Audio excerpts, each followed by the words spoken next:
So here are some human chromosomes. This is what they actually look like. You can see they're not actually in an X shape here. They're just in a long, thin strand. They're only in an X shape just before cell division.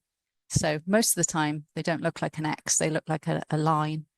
And these are the chromosomes inside an adult human male, because it's XY. That's what they actually look like in real life.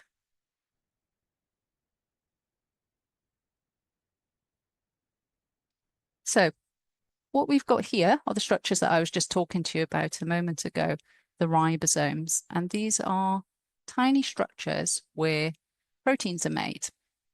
Now, you can see my label is pointing to these bobbly bits on this structure that I mentioned earlier that I said was continuous with the nucleus. This is the endoplasmic reticulum, and it's got ribosomes stuck to the surface or bound to the surface. But we also find ribosomes free in the cell.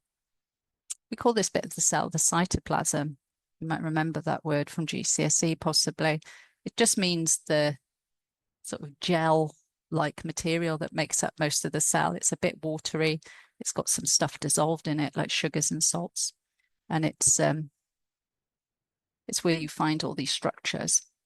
So free in the cytoplasm, we have these ribosomes, but also bound up to this endoplasmic reticulum, we have ribosomes. Not all over the endoplasmic reticulum. Some of it is not bobbly. You can see over here. This is called smooth endoplasmic reticulum, and this is called rough endoplasmic reticulum because it looks rough or smooth under the microscope. The ribosomes themselves are made out of a structure called RNA and proteins.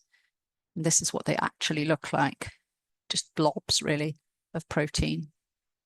So this blue bit here, blue-gray bit here is one part of the ribosome, and this red bit is the other part of the ribosome.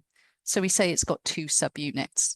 This one's called the small subunit because it's small, and this one's called the large subunit because it's large. So nothing too complicated there. It's just made out of two chunks really that we call subunits, the large and the small chunk.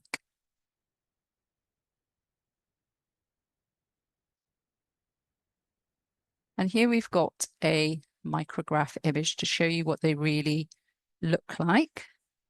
And that there, RER, stands for rough endoplasmic reticulum. And the rough endoplasmic reticulum is this one here that looks rough because it's got ribosomes on its surface.